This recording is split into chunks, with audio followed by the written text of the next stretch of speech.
सीरत पे चलने की सजा मिली। ये इस सियासत से मजहब को दूर रखें मेहरबानी फरमा के।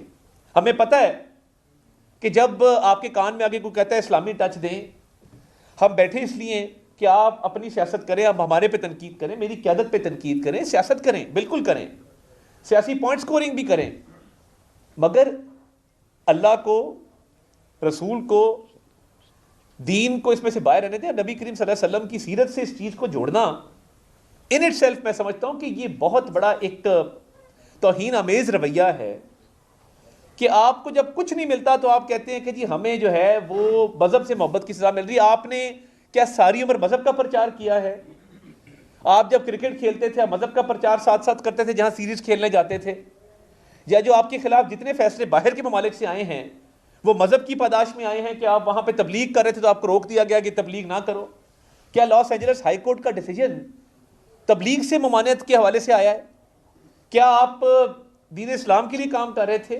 बात इतनी है कि सियासत होती रहेगी मगर दीन का नाम ना लें, खुदा का वास्ता है, नबी करीम सल्लल्लाहु अलैहि वसल्लम की ज़ात को।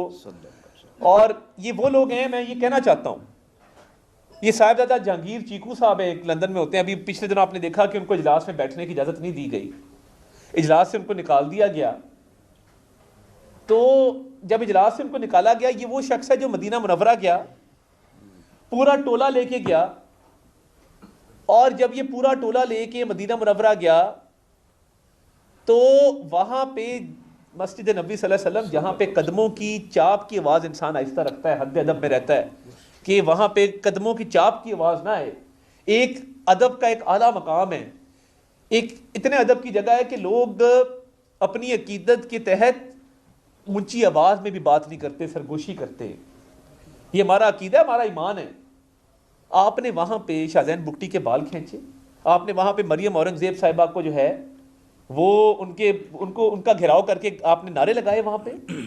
यानी यार आप लोग उम्रे के लिए जाते हैं, आप पार्टी के झंडे लेके जाते हैं वहाँ पे। मतलब खुदा का खौफ करें, कोई मरना भी है, को अल्लाह ताला को भी हिसाब देना है। और एक बच्चा उठता है, वो कहता है कि जी हज़रत अब्दुल्ला के बाद और हज़रत बीबी आमना के बाद जो सबसे लकी पेरेंट्स हैं दुनिया के, वो शौकत खानम और नाउज़ बिल्ला इकरामुल्लाह न्याजी हैं। वो वीडियो किसी ने देखी, किसी ने कंडेम किया, और खास सब स्टेज के ऊपर हैं और सीना तान के खड़े हैं और अप्रिशिएट करें कि ये बच्चे ने क्या बात कर दी आज। कोई कह रहा है दौरे हाजिर का पैगंबर है, ये सामने खड़े होकर खातून कह रही है ये जो है ये दौरे हाजिर के पैगंबर है, वो खड़े हैं वहां पे स्टेज के ऊपर। कोई थोड़ा सा ख्याल करें अपनी इस सियासत से, अपनी ये जो रिश्वत और आपको करप्शन के केस में डाके में आपको सजा मिली है, इसको मजहब को बीच में मत लाएं। और मैं दोबारा कहूंगा कि ये कौन सी ऐसी दीन की खिदमत अल कादिर यूनिवर्सिटी में हो रही, बता दें। कल हमारे 2-3 साफी गए हुए थे, उन्होंने बताया वहां पे बच्चे जो हैं वो और एक्टिविटीज कर रहे हैं और पढ़ाइयां कर रहे हैं, कोई कार्टून लगा हुआ है, कोई कहीं पे कोई एक्टिविटी हो रही है, और आपने पूरी कौम के सामने झूठा प्रचार किया कि जी वहां पे सीरत की तालीम दी जा रही है।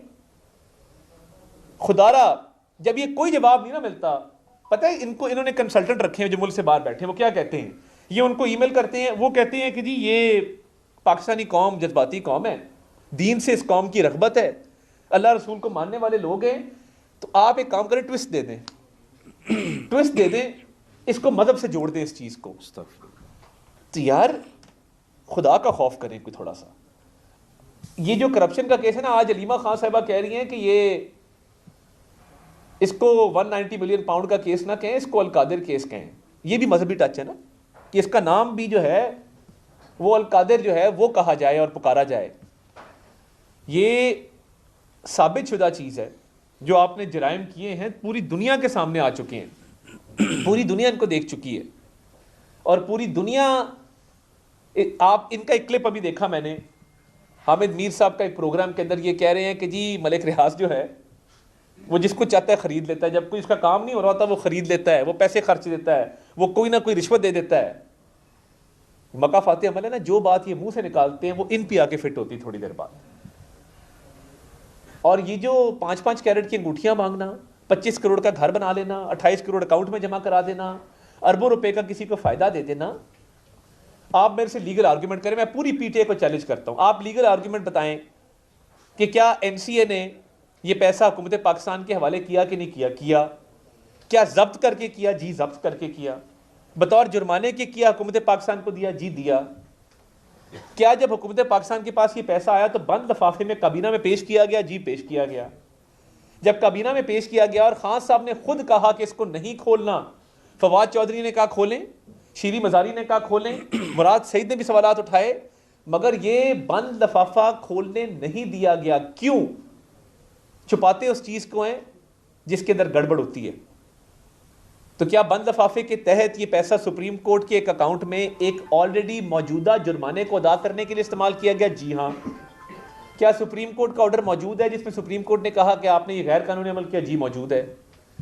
तो फिर आपके पास लीगल आर्गुमेंट क्या है? मैं पूरी पीटीआई की लीगल टीम, मेरे उस्ताद है सलमान अकरम राजा साहब, अच्छे वकील हैं, बैरिस्टर अली गौहर साहब, एतराज हसन साहब के साथ सारी उम्र प्रैक्टिस की उन्होंने। मैं इनकी पूरी लीगल टीम को, सलमान सफदर साहब हमारे उस्तादों में से हैं जो अच्छे क्रिमिनल लॉ के वकील हैं, मैं कहता हूं कि आप लीगल आर्गुमेंट देना, बता दें कि एमसीए की इन्वेस्टिगेशन थी नहीं थी, ये पैसा एक लाइबिलिटी थी नहीं थी, हुकूमत पाकिस्तान का पैसा था कि नहीं था, और हुकूमत पाकिस्तान के हवाले किया गया नहीं किया गया। तो आपने एक पैसा इतना बड़ा उठा के उसी शख्स के हवाले कर दिया और उसी का जुर्माना अदा कर दिया जिससे ये पैसा जब्त किया गया था, और ये आपके बगैर क्या वो शख्स ये सकत रखता था? अगला सवाल, क्या वो शख्स मलिक रियाज साहब ये सकत रखते थे कि वो इमरान खान और उसकी बेगम के बगैर ये पैसा अपने नाम करवा लेते? जवाब है नहीं। क्या ये काबीना का फैसला और इमरान खान साहब और बुशरा बीबी के फैसले के तहत हुकूमत पाकिस्तान को नुकसान हुआ? जवाब है हाँ। मलिक रियाज साहब का फायदा हुआ? जवाब है हाँ। तो करप्शन साबित है, डाका साबित है, रिश्वत साबित है, आपने पैसे लिए हैं, हाथ आपके रंगे हुए हैं। तो इसमें खुदारा अल्लाह रसूल को मत लेके आए।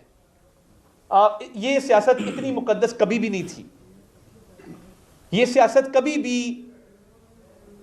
एक इल्जाम को झुटलाने के लिए सीरत का, नबी करीम सल्लल्लाहु अलैहि वसल्लम का नाम लेना, अल्लाह रसूल को बीच में लेके आना, ये तब होता है कि जब आपके इतने घिनौने जराइम आप देखें, कहते हैं हमने सीरत के लिए किया। मैं अगर फॉर एग्जांपल आपको कहूं कि फलां शख्स जो है वो अभी डाका मार के आया और वो कहता है मैं इससे मस्जिद बनाऊंगा या मदरसा बनाऊंगा, या मैंने अभी डाका मारा है, मैंने अगवा बराए तवान किया, उसमें से पैसे पकड़े हैं, तो मैं चाहता हूं कि मैं दीन की तदरीस करूं और यूनिवर्सिटी बनाऊं, तो क्या ये जायज़ है कि डाका मार के यूनिवर्सिटी बना के कहा जाए दीन की तदरीस की जा रही है? तो ये मेहरबानी करें, ये जय्यद उलमा इकराम मेरे राइट लेफ्ट बैठे हैं और पूरी कौम देख रही है। हमने ये आज एक मुतालबा है, एक हमारा रेजोल्यूशन